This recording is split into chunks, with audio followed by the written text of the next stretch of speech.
So yan guys, wala pang laman. Wala pa po tayong nakukuhang kalakal. So silip tayo dito.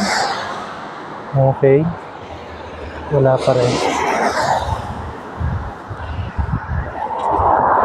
Yun. So may isa tayo. Yan.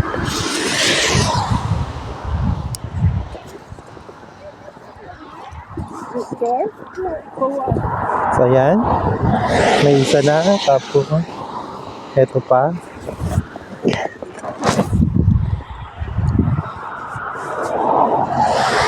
Yan.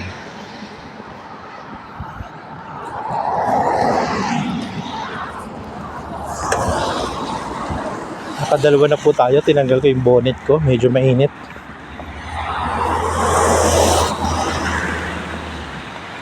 Nakakapawis.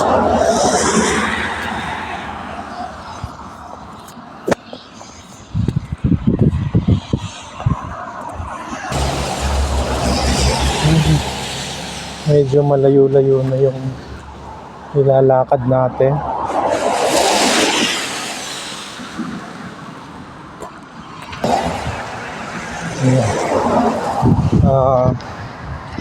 Tingnan ko yung alam ko mayroong bote ako dito nakita kahapon.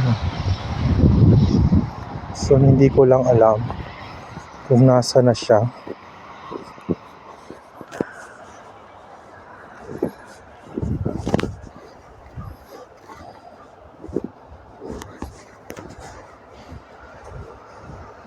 Wala na. Ito ko lang yung nakita kahapon.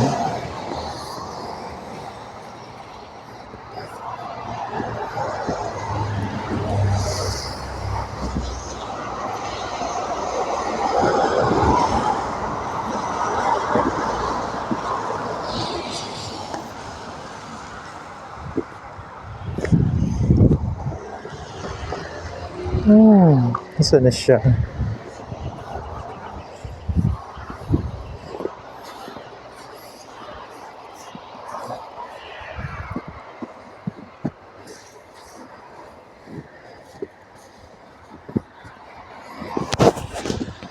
So ayan guys, may nakita na ulit tayong isa.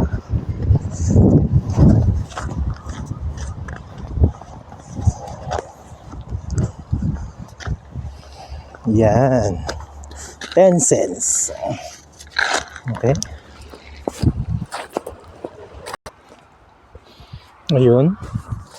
So hindi ko na makita yung iba. Natabunan po kasi ng snow. Pero pag hindi na bumagsak ulit mamaya,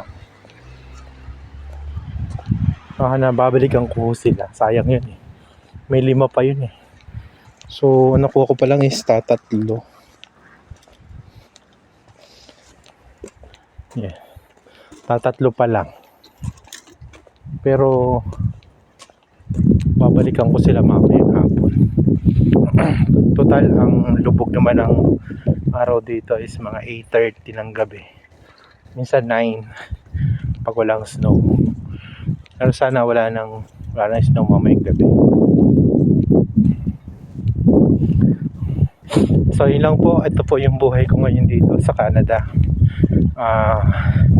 Again for 6 months. 6 months na po ako namumulot ng kalakal. Ilang beses ng ilang daan na pala na pabalik-balik ako sa way na to para po manguha ng kalakal. So yan.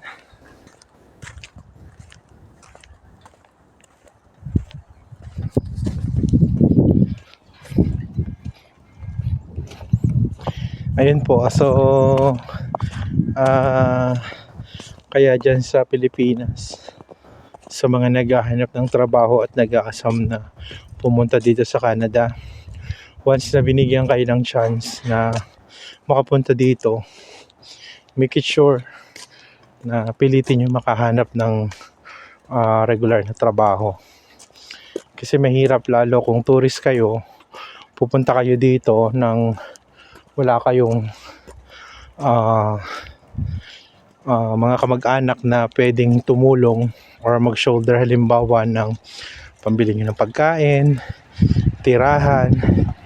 Kung lahat po ay babayaran nyo, siguro hindi kayo tatagal dito ng 6 months na pag-stay nyo dito. So, advice ko dun sa mga nag-aasam na or nangangarap na makapunta dito kahit tourist lang. Sabi nga nila, ang dami-daming trabaho dito sa Canada. Madami po talaga, maraming trabaho kapag ka permanent residence ka na. Pero kung tourist ka, medyo sabi nga natin swertihan lang, tiyagaan, at huwag mong kalilimutang humiling sa ating Panginoon na makahanap ng trabaho at may magbigay sa inyo ng lamilya. So yun lang po, yun yung may advice ko sa inyo, na sabi ko nga, napakahirap po ng sitwasyon dito sa Canada kapag ka wala kang makakatulong man lang para sa pang-araw-araw na yung pangangailangan. So yun lang po, muli maraming salamat and God bless po. Ingat po tayo dyan mga kabayan sa Pilipinas.